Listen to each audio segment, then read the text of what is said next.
ito, binabalikan ko. Kaya ang laki ng utang loob ko sa Tita Julie. Kasi sabi ko sa akin, just do it, your passion. Who decided the songs for this concert? Sino? Ako po, kasi depende sa nararamdaman ko. Tapos for approval na nila kung okay. Eh pumayag naman sila. Pero kanina hindi ko kinaya kasi parang nag-practice naman ako na hindi iiyak eh. Kaya Okay. it's just hard pagka bumabalik kasi. And to this day kasi hindi pa rin ako na wala na Haji. What do you miss about Haji? Yung pagkasuplado niya. At saka yung pag may show siya, nag-aayos siya. Nakapatay na patay ako doon pag nakasuit na eh. Tapos it's like seeing him for the first time every time he sings. And we've been together for 27 years. But it's like always the first time pagka napapanood ko siya. Tell us something about Haji that we do not know, that you know very much.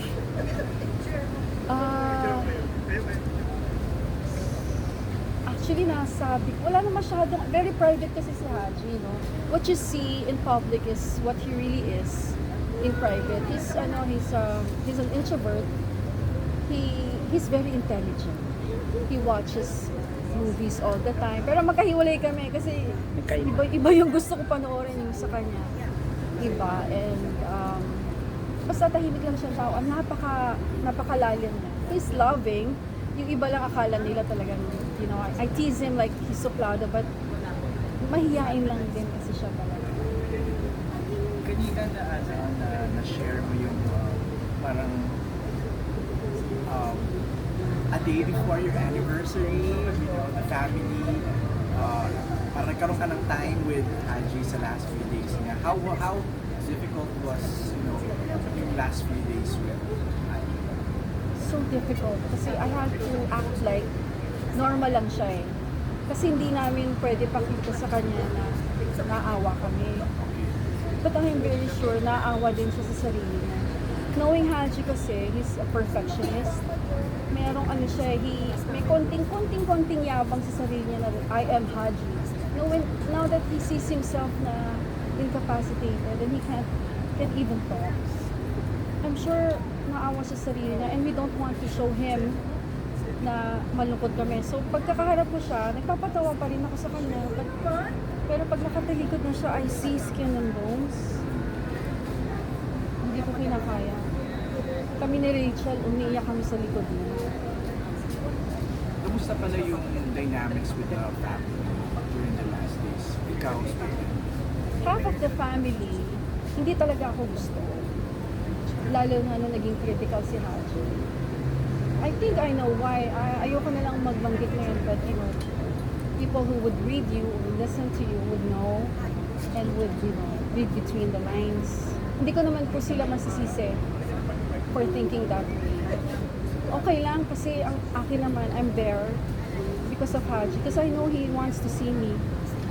Kahit na napakahirap sa akin na ma-reject ka. Kasi talagang ni-reject talaga ako. Ayoko na lang talaga makipag-away. Were they very blatant with the rejection? Pinasabi, pinamumukha, pinaparamdam? Pinamukha ba nila sa'yo? Yes, through somebody else. Hindi naman harap-harapan kasi pagkaharap ako iba eh. Pero once na wala na ako, maririnig ko na lang utos sa new maid na hindi siya pwedeng pumunta ng ganitong oras kasi nandito kami. So yung last 8 days na, si Ali and Rachel kasi reached out to me. Kasi feeling ba nila last day. Kasi ba na very shallow na yung breathing niya. So I thank them, sabi ko thank you, tinawagan niyo ako because I think about him for a month and 2 weeks na. When I got there, nakita ko ni Haji, talagang nag-iba yung mukha niya. For some reason, parang na-extend pa. Biglang gumanta pa yung breathing niya eh. But then sabi ko nga, wala eh. Kalat na eh. But his brain, he's so sharp. Naghihingalo na nga siya, may hinahanap ako siya, pati nanong ko eh. Kulab, kailangan tanong ko sa'yo, saan ba yung ganyan? Sabi niya, ginanon pa niya yung kamay niya. Dito talaga, very sharp pa rin siya. Pero yung katawan niya talaga, bumigay na. And he tried to hold on. Alam ko yun eh, kasi binigyan siya ng choice ng doctor kung gusto niyang magpa-inject, to sleep. Deep sleep lang, gano'n. Kasi yun din yun eh. He's just processing his death the past few days. And everybody knows. Alam niyo, hindi niya tinanggap yung injection. I know why eh. Kasi he wants to live another day. Because anniversary kasi namin, yun eh, ganun, alam ko yun eh, ganun siya ka. But then, sabi ko na lang sa kanya, okay lang ako. Go with God. Okay lang ako. By any chance, meron siyang naiwan sa'yo? Iwan, anything, gamit, or property, or anything? Meron, pero hindi na ako sure ngayon if mabibigay pa rin sa akin. Pero okay lang. Okay, hindi naman na ako, I've been through, Is it true that you bought a house, but it was under his name, but it was your mom? No. I bought a house for myself under my name. Pero, nabenta You were lahat together, yun. you bought a house, you were together, but it was under his name, and you didn't have the chance to put it under your name. It was a conjugal property. Ay, oo nga pala. Oo, meron kaming condo, pero hindi na lang ako nangulit. Hindi naman kasi ako parang pag nilagay niya name ko doon, okay lang. Pag hindi, okay lang din. Kasi importante sa akin is yung day by day, being with him. Ang dami nga nagagalit sa akin, ano ka ba? Ba't hindi ka nag-demand ng kasal? Hindi kasi, well, he proposed to me years ago. Ito kasi, nakita ko lang bigla kanina. Ang tagal ko lang hinahanap, patigay sa kami nito. It's just a silver, Sabi niya, papakasal kami. Pero sabi ko, wag na lang, baka magkaroon ng komplikasyon sa mga anak niya. Baka magkaroon ng wag na lang, ganito na lang tayo. Ganun. So sayang, no? Nagkaroon sana kami ng chance. Kaya lang, I decided, for his family, wag na lang. I did not know naman na mangyayari sa kanya to. Bigla ko lang nakita kanina. Anong year yun? You can When he proposed to me. And saan? Sa US, yung last tour with nandito pa si Rico nun eh. Kasi si Rico gusto na kaming maging mag-asawa nun si Haji eh. Alina, meron ako itong mga bagay-bagay na sinasabi kay Haji na sana masabi mo. Sinabi ko na, I think, very vocal kasi ako sa kanya. Sinasabi ko, lalo na nung mawawala na siya. Sinasabi ko talaga, binubulong ko sa Ano yung laging sinasabi o binubulong sa kanya? huwag ka mag-alala sa akin. Okay lang ako. Kahit na homeless ako, nung nawala siya kasi, since I depended on him, homeless ako. Wala akong kahit ano. Wala akong pera. Buti na lang nandiyan yung family ko, nakikitira ako. Kasi hindi naman ako prepared. So, okay lang. Okay lang. Kakanta naman ulit ako eh. Sana magkaroon ako ng... Sana magkaroon ako ng mga shows. Kasi I'm doing soap, di ba, tita? Yung May Ano special yun? message ka for Rachel and Ali who's very supportive of you and their father. A message? For Rachel and Ali, na very supportive sa relasyon ng papa nila. Oo, for Ali and Rachel. God knows how much I want to thank you for reaching out to me. Kahit dati naman, okay tayo. Salamat talaga. I had a chance to see your dad for the last time. And thank you for the respect. Yung respect ng ilang taon na is there. Nagulat lang ako kay Rachel kasi kala ko si Rachel yung kami magkakaroon ng differences. Pero hindi. One time she told me, Lynn, you know, when you weren't with us na, your dad, my dad said that, malungkot siya nang wala ako.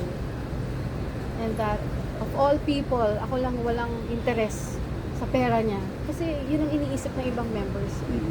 Kaya pinagtatanggal sa akin, sabi ko, ang babaw naman ng pagtingin sa akin nila. Kung alam nila yung history namin ni Haji, ng dad nila, Haji is not naman mapagbigay dati talagang. Saka wala naman siyang shows before na nag-meet kami 1998. Hindi pa nag-boom yung career niya eh. Kumbaga ako pa lang ulit ang lumabas. But then I felt na parang ayaw niya kumanta kasi nararamdaman ko eh. So nag-quit ako sa almost peak na ng wag na lang, tama na. Dito na lang ako sa kanya. And I did, I don't regret it. It's not like I'm here now, sayang, sana kumanta ako. Hindi. Because ang akin, I followed my heart. Happy ako. Following your heart, yung sa mga tao hindi ka gusto, what do you want to say? And Ah, tingin ko magugustuhan po ninyo ako kung hindi ako minahal ng anak niyo o ng dad niyo. Kasi hindi naman ako masamang tao. I think you have a friend in me kasi okay naman ako sa mga kaibigan ko. Nagkataon lang na I've been in a relationship with your dad or your son. Kaya po, hindi niyo talaga ako ginusto. But I promised Haji that I will reach out to you. Hindi lang siguro ngayon, pero maramdaman ko naman yun pagka makapag-usap lang tayo and just kalimutan na lang natin lahat. And then, I move on. Alina, kailan yung nire-remember mo na pinaka-happiest moment mo with Haji? Yung last talagang na pagsasama na masayang-masaya kayo? Masaya When was kami that? lagi pag kumakain kami sa labas. Ang love language kasi ni Haji, hindi yung pagbibigay sa akin ng gamit. Mhm. Ang love language niya is tatanungin niya, saan mo gusto tayo magpunta today? Mhm. Yun lang. Masayang-masaya na kami. Then we play golf, play chess, ganun lang. And then, kakanta kami together. Ganun lang kami kabababo. Kailan yung last na nagsama kayo nung gano'n ang ginawa niyo? Yung tanda na yan. We didn't have a show, kaya lang, kasi naging technician ako ni Haji, di ba? So, minsan pakakantahin niya ako habang nasa sound system ako yung tag-araw, tag-ulan. So, ganun, mga ganun lang. aside from Tagulang Tagaraw, what are the other Haji songs you love? I love all of his songs. Kaya lang yung tag-araw, tag-ulan kasi I was 5 years old. Bakit siya nag-resonate sa'yo at 5? Ay, one of the many wonders in life. Nagigitara uncle ko, lumalapit ako. Gusto ko daw yung song na yun. After 20 years, nakilala ko siya pala yun. Finally, you met him. I still remember that feeling, seeing him for the first time. I'm And sorry. then, when you finally met Haji in person, what was inside your head or inside your heart? How did that feel? If you can bring us back to that moment, the first time you get the chance to I met him na nagka-campaign ako sa Makati. I was sa District 1, si Rico Puno was in District 2. Doon sa Jupiter Street, may billiards cafe doon eh. So, Rico saw my car, tapos naglaro kami. Eh, tinatalo ko siya. May tinawagan siya, si Haji pala yun. So, Haji came. Noon pa lang, alam ko, ito si Haji ito eh. Tapos hindi niya ako pinapansin. Tinalo pa ako. Eh, lalo akong, gusto ko na talaga siya. And then, akala kasi pala ni Haji, girlfriend ako ni Rico. Kaya hindi niya ako nilalapitan. Kaya sinuplada. Oo. Nagkaroon ulit kami labas ulit kami, supposedly with Rico, but Rico could not make it. Sabi niya sa amin ni Haji, huwag na kayo lumabas. Wala ako eh. Lumabas kami ni Haji. So, yun na yun. How did he tell you na, wait, he likes you or paano yung process? Paano nagsimula? Sino una nagpa-rundown? Ako yata. Okay yun. Yung ginawa mo? Syempre, pag gusto mo na yung... Hindi ko siya nagustuhan dahil Haji siya. Kasi hindi naman niya ako fan. Kasi Martin Rivera kasi galing ko siya. There's just something about him na parang kinikilig ako palala. Yung May- kahit may sakit na siya, gupong-gupo pa ako eh. Lumit na yung mukha niya. Sabi ko, bakit pogi mo pa rin? Nakakainis. May song ba siya na laging kinakanta sa'yo? The Way You Look Tonight. Oh. Ani ka sa kanya? Ako yung longer than